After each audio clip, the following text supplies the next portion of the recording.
So the Caitlyn Clark discourse is getting weird.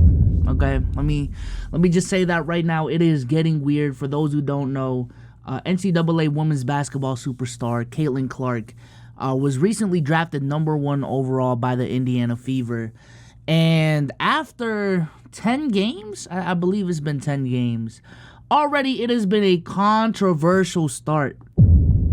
Already it has been a controversial start, primarily because she's been getting hit a lot.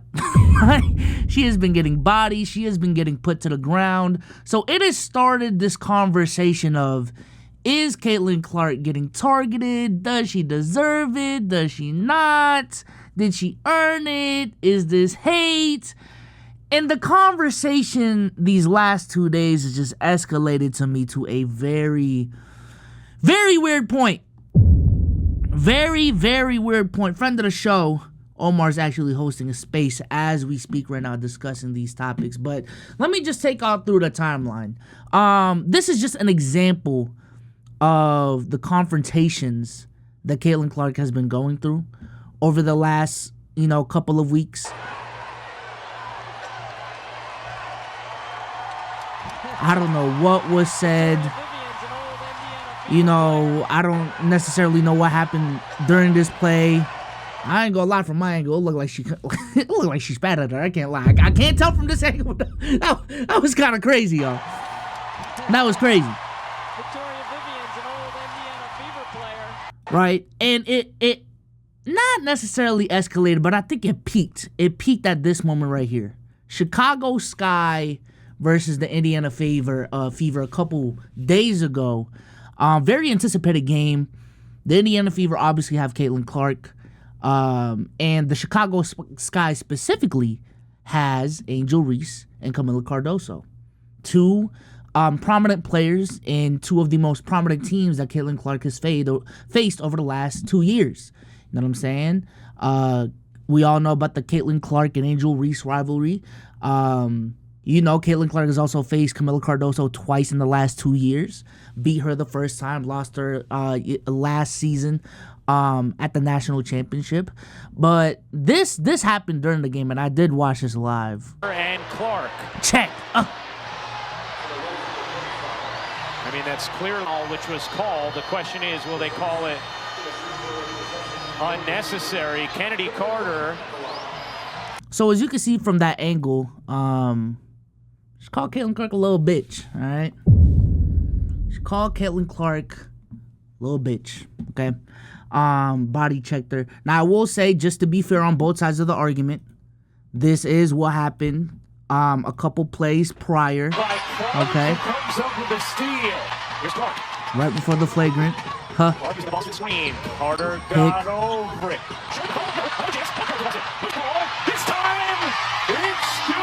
So Caitlyn Clark was talking shit, from the looks of it at least. 10 from the floor, and this happens right here.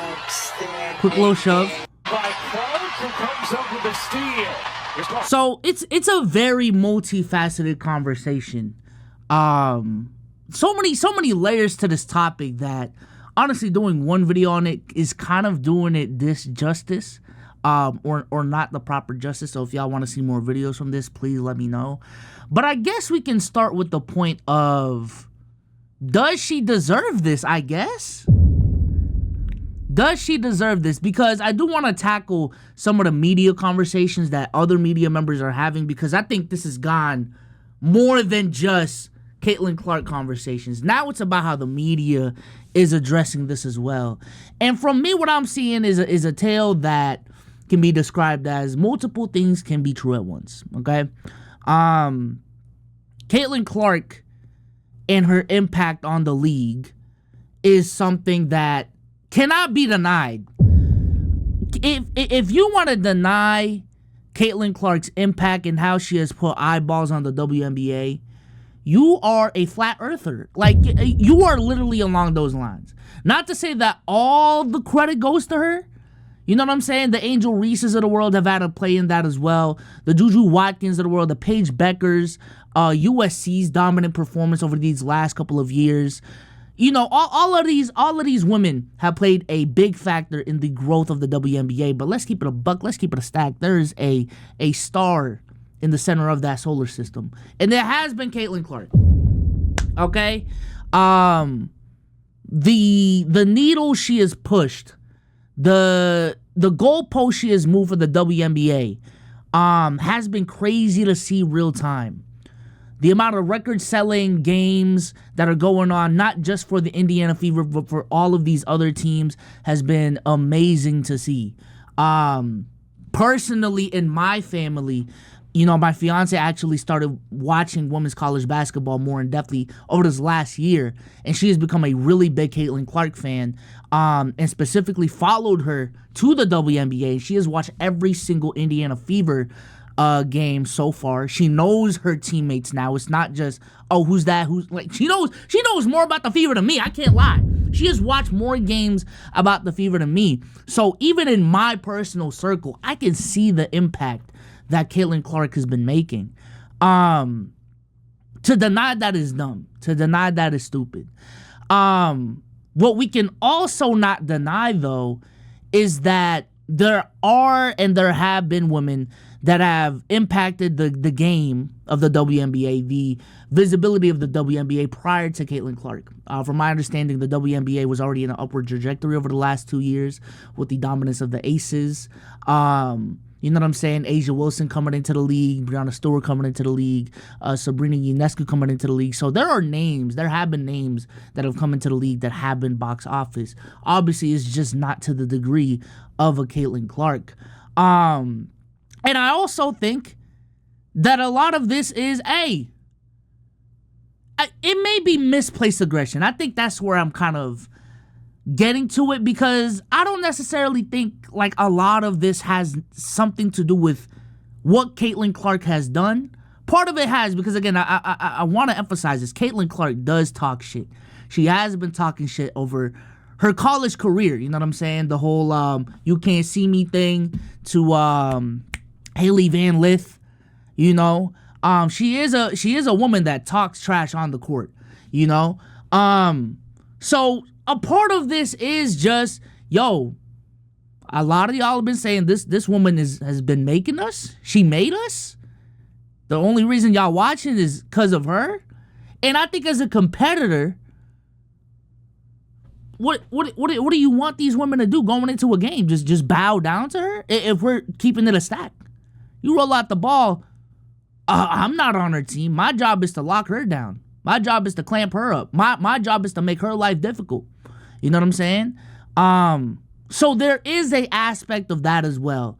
And that is normal to me. That is normal. You know?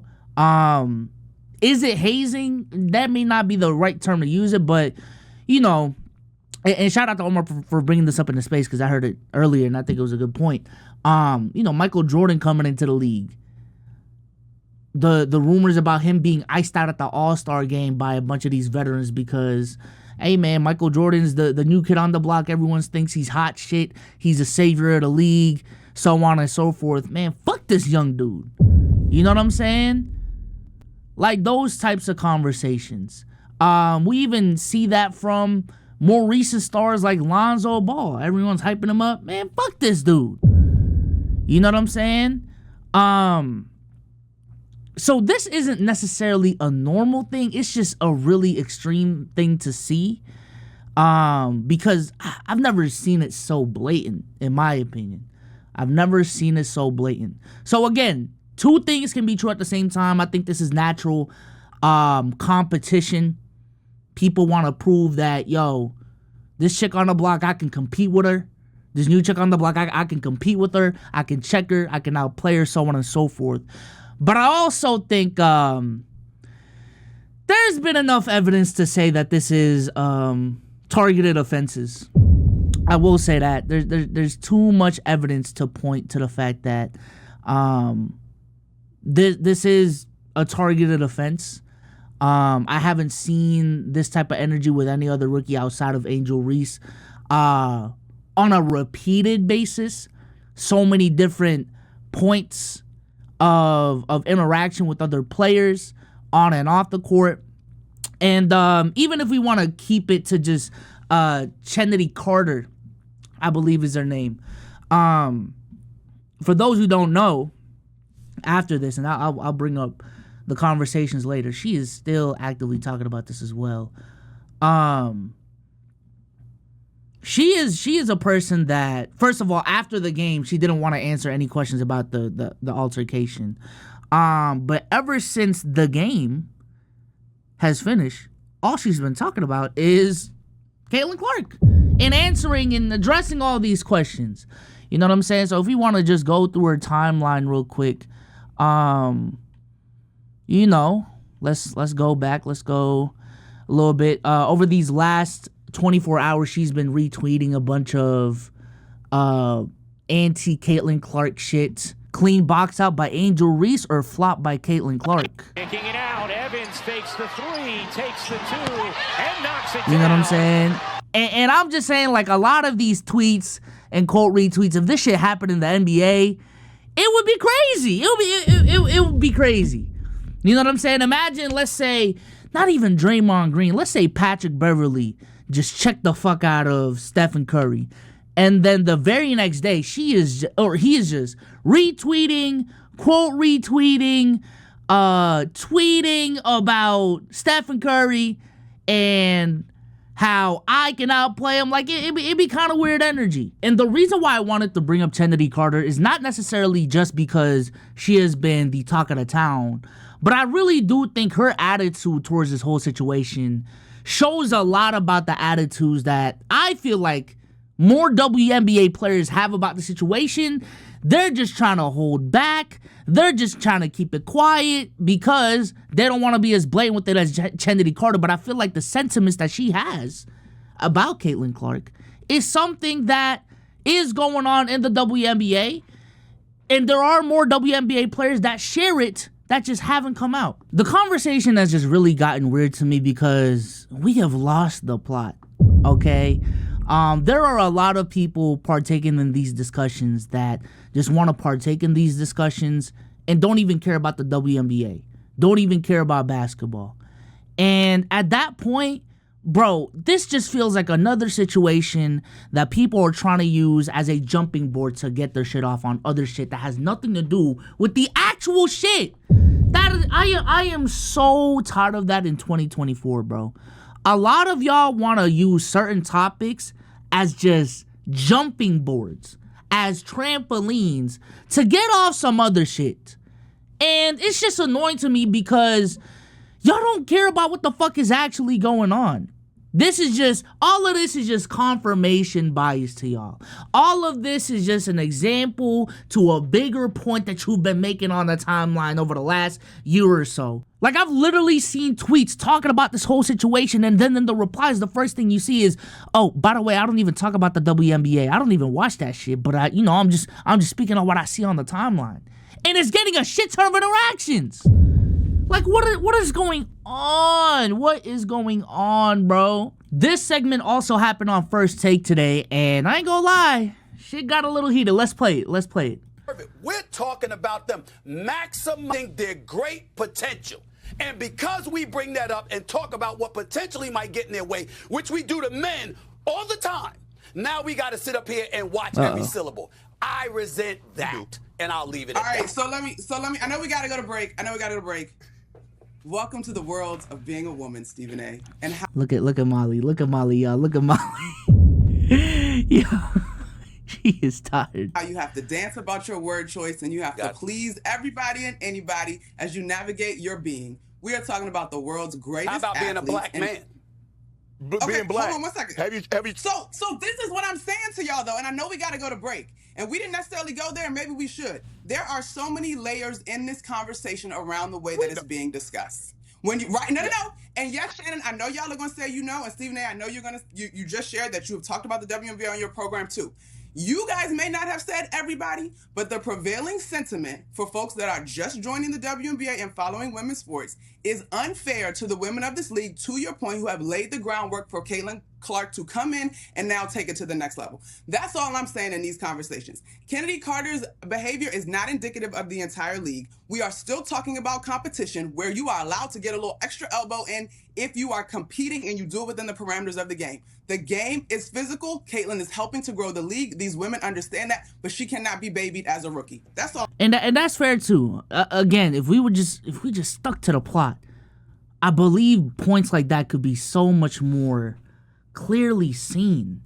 You know what I'm saying? When you got this thing that everyone thinks is the next hot shit, every action has an equal and opposite.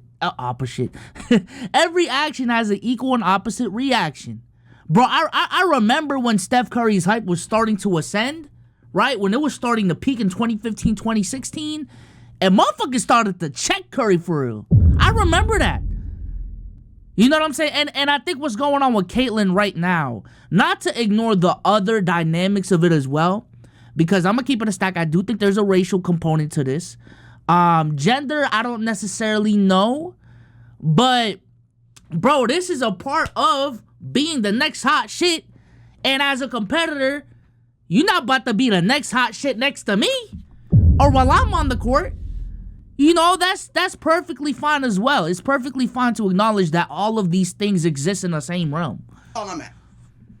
All right. Who talks about the WNBA? Who talks about women? Who talk about women's sports more than First Take? Stephen A., respectfully, with your platform, you could have been doing this 3 years ago if you wanted to. Oh.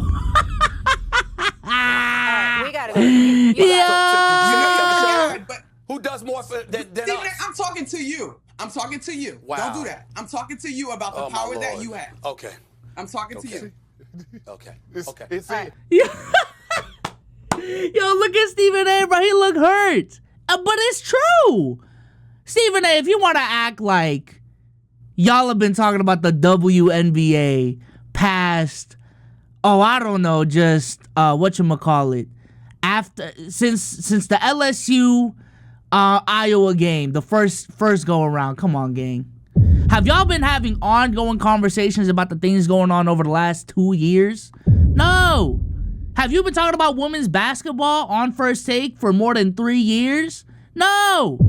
Stephen A., I'm going to keep it a stack. First Take is an NBA and NFL show. It is. It is. You guys are NBA focused. Y'all will talk about the NFL while it's peaking, but y'all don't talk about hockey. Y'all don't talk about college sports that much. Y'all might talk about college football a little bit. Y'all barely talk about baseball outside of the World Series. And a little bit of Shohei Ohtani talk. You know what I'm saying? But this is what First Take is. Now, I understand y'all are only on air for, an hour and a half a day. Listen, I'm a sports content creator as well. I know what gets the big bucks. And, the NBA and the NFL probably do get the big bucks. But to act like y'all are this platform that covers anything and everything, come on, Stephen A. Come on, bruh. Come on, bruh. You my guy, but I'm talking to you. Guys, I really appreciate you my girl, but you've missed a lot of episodes of First Take. You missed a lot. Stephen A., 3 years ago, you would not talk about the W at this level. Don't do that. Guys.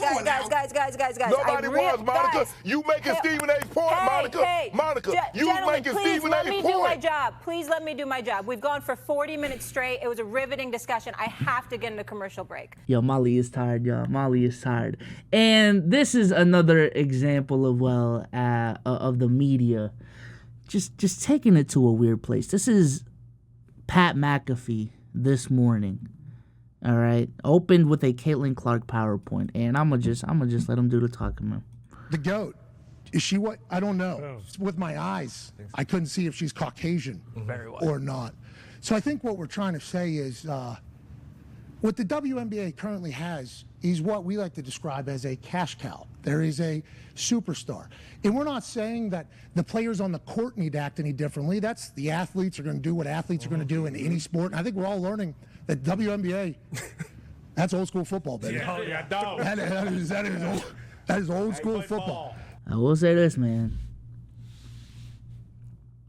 Motherfuckers wanted physicality till physicality came to them.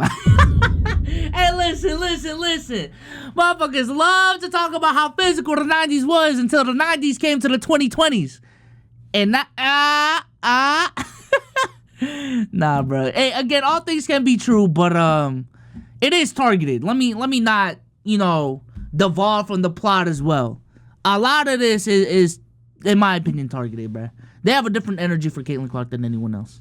But I would like the media people that continue to say, this rookie class, this rookie class, this rookie class. Nah, just call it for what it is. There's one white bitch for the Indiana team who is a superstar. And is it because she stayed in Iowa, put an entire... I don't know if y'all heard what Brody just said, but on national TV, yes, this is on ESPN, he just called Caitlyn Clark a white bitch, okay? Stayed on her back, took a program from nothing to a multiple-year success story? Is it because she would go on to break the entire points records in the history of the NCAA? Not just the women's record by Kelsey Plum, shout out, but also Pistol Pete Maravich's, the dude's record as well. Is there a chance that people just enjoy watching her play basketball because how electrifying she is, what she did, what she stood for, how she went about going, what she went for? Maybe. But instead, we have to hear people say that we only like her because she's white. And she's the only popular because the rest of the rookie class is doing what they're doing. Well, that's a bunch of bullshit. And we think the WNBA, more specifically, their refs need to stop trying to screw her over at every single turn. What you have is somebody special. And we're lucky she's here in Indiana. And that was, guess which, WNBA rookie. Now, I will say this. I think the overall segment is much more positive than what the timeline is making it out to be. But still, being a sports media member on a national scale, calling Caitlyn Clark a white bitch is crazy. It is definitely a little bit to the left.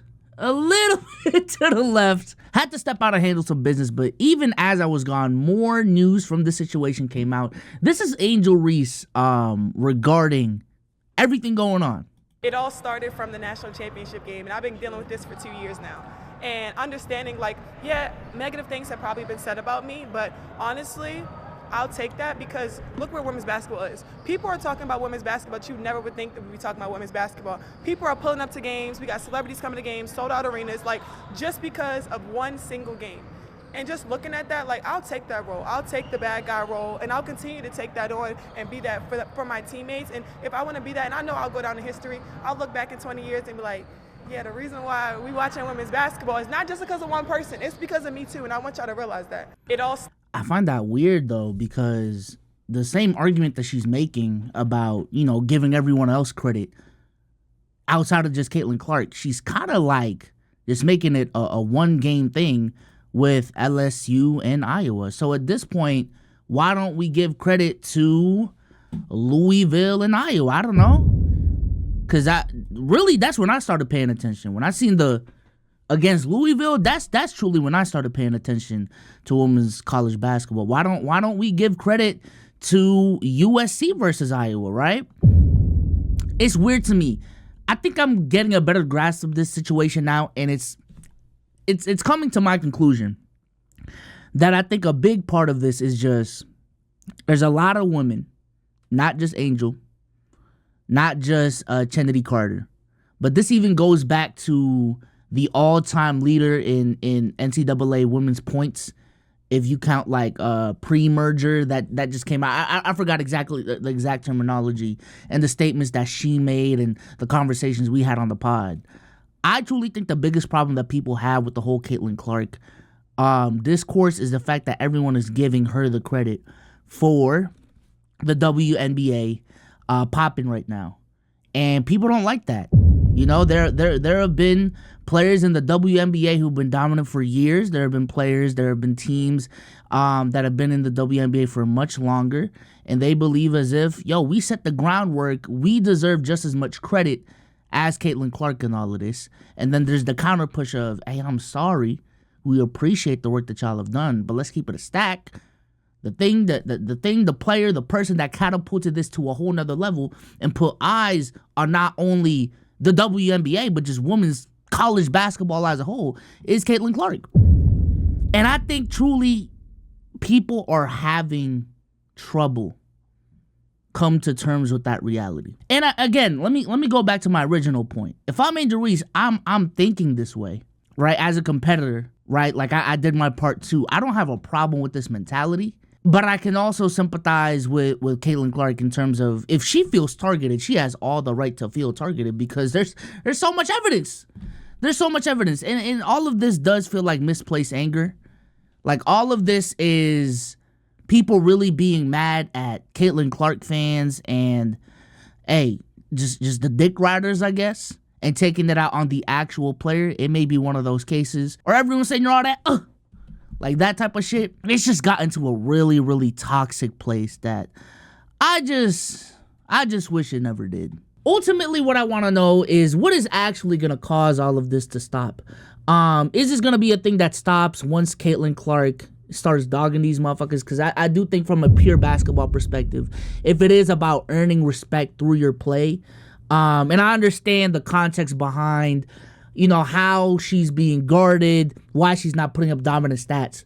But is this going to stay the same when Caitlyn Clark is averaging, I don't know, 24 to 25 points, averaging less turnovers with higher efficiency and, you know, leading motherfuckers to way more wins? Because I do think a part of this as well is, hey, man, everybody acts up when they up, you know? Like, maybe it is also just a case of that as well. But also, let me ask y'all this. Do y'all think this is a situation that ultimately is going to be a net positive for the WNBA? Is this a case of any publicity is good publicity for the WNBA?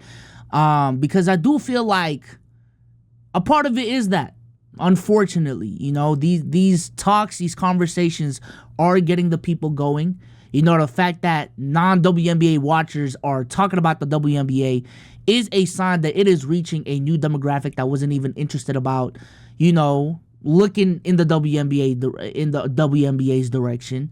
You know what I'm saying? The fact that we are seeing more conversations on the Pat McAfee show, on the First Take about this, is that a net positive for the league? Is this just a part of the growing pains? Or is this something that is ultimately going to be bad for the league, you know? Do you believe that, you know, every publicity isn't actually good publicity? In my opinion right now, I am still leaning towards the fact that any publicity is good publicity.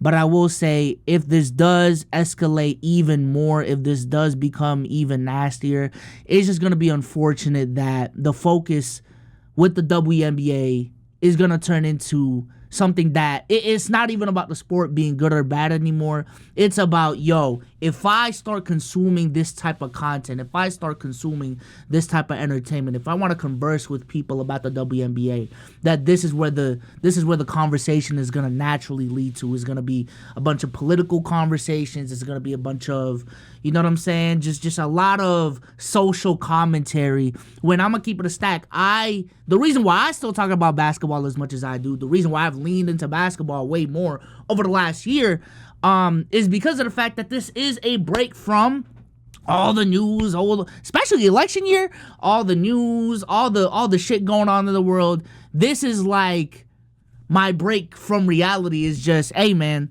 let's talk about this game where you can put a ball in a hoop and motherfuckers get paid millions for it. Millions watch the shit as well.